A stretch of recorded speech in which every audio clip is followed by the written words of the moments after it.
because from the first time I've been getting hate. Nepo kid, this, that, and oh my god, she's so this, and you know, I get some snakes constantly on my pictures. I'm like, what have I done? For Kalank, I knew that I was always in Abhishek's mind for the film, but there were a lot of things that he needed to think about when putting the cast together. So I think for the first time, I made a call to a director. I called him up and I called Karan up and I said, listen, I just want you to know that I will be really upset if you don't take me in this film. Okay. Like, I really want to be a part of this film. Bumped into Rajamouli sir at the airport.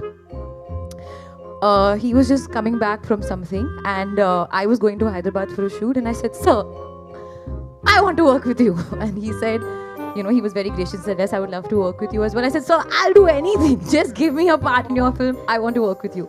Hi, welcome back. So in this video we are gonna talk about it Alia Bhatt actually paid to win a Filmfare for Jigra और सच में वो फिर से deserving actresses को ignore करके trophy ले गई। 11 अक्टूबर की नाइट को 70th फिल्मफेयर अवार्ड्स होस्ट हुआ था एंड उसमें लापता लेडीज ने काफी अवार्ड्स जीते।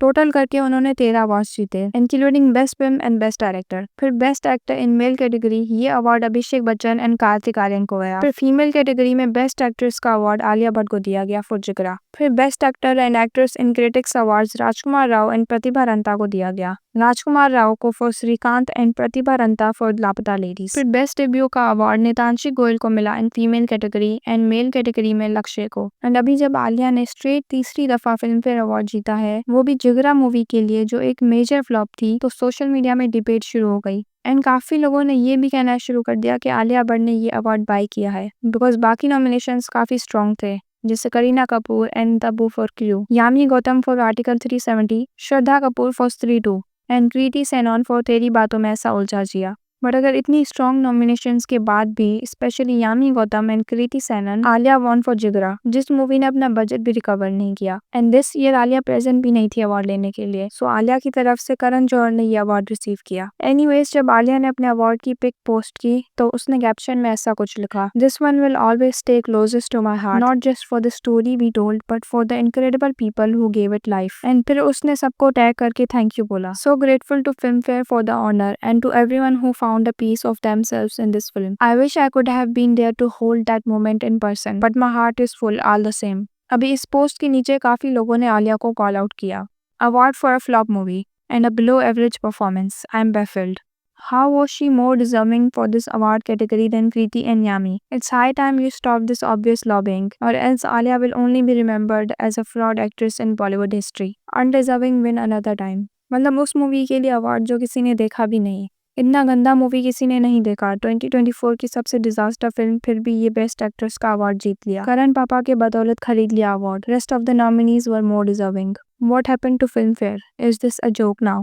आई डेफिनेटली एग्री दैट आलिया एक अच्छी एक्ट्रेस है, उसको एक्टिंग आती है, बट दिस टाइम वो ये अवार्ड डिजर्व नहीं करती जिगरा के लिए। अब ये अवार्ड शोज ओरिजिनल नहीं रहे। पहले अवार्ड मिलता था टैलेंट और हार्डवर्क को, लेकिन अब लगता है बस कनेक्शंस और फेवरेटिज्म चलता है। जो लोग एक्चुअली में डिजर्व करते हैं उन्हें अवार्ड मिलते नहीं और जिन्हें मिलता है उनके अराउंड कंट्रोवर्सी हो जाती है। बहुत सारे एक्टर्स और एक्ट्रेसेस ने भी ओपनली कॉल आउट किया है इन अवार्ड शोज को कि अब इनमें वो ऑनेस्टी, वो वैल्यू नहीं रही जो पहले होती थी। एंड यू नो व्हाट, ये सिर्फ अवार्ड्स तक लिमिटेड नहीं है। आलिया भट्ट पे पहले भी ऐसे एक्यूजेशंस लग चुके हैं कि वो मूवीज भी स्नैच करती है from other actresses. Suddenly got shelved. She broke down. She cracked up, cried, raved, ranted, locked herself in the room. Then I called her after 1 week and I said, "You're playing Gangu." Sent it to Karan, and I think 6-7 hours later he called saying I've already sent it to Alia, and I was really not happy with it. So that email was sent. I was like, why did you do this? He's like, no, this is how it works. Then खुद आलिया ने कुछ interviews में casually बताया है कि उसने कुछ projects के लिए पर्सनली अप्रोच किया है या फिर कन्विंस किया डायरेक्टर्स को कि वो उनको उस फिल्म में कास्ट कर लें। और ऑब्वियसली आलिया भट्ट को करण जौहर का सपोर्ट तो हमेशा से रहा है, चाहे वो धर्मा प्रोडक्शंस के प्रोजेक्ट्स हों या अवार्ड शो नॉमिनेशंस। ये सब एक क्लियर पिक्चर दिखाता है कि बॉलीवुड में पावर और कनेक्शन टैलेंट से ज्यादा काम करते हैं। Okay, so do let me know कि आपको क्या लगता है, आलिया डिजर्व दिस अवार्ड या फिर ये एक और एग्जांपल था बॉलीवुड फेवरेटिज्म का। और अपना ओपिनियन कमेंट में ज़रूर बताना। अगर आपको वीडियो पसंद आई तो चैनल को सब्सक्राइब करना, वीडियो को लाइक कर देना। मिलते हैं नेक्स्ट वीडियो में।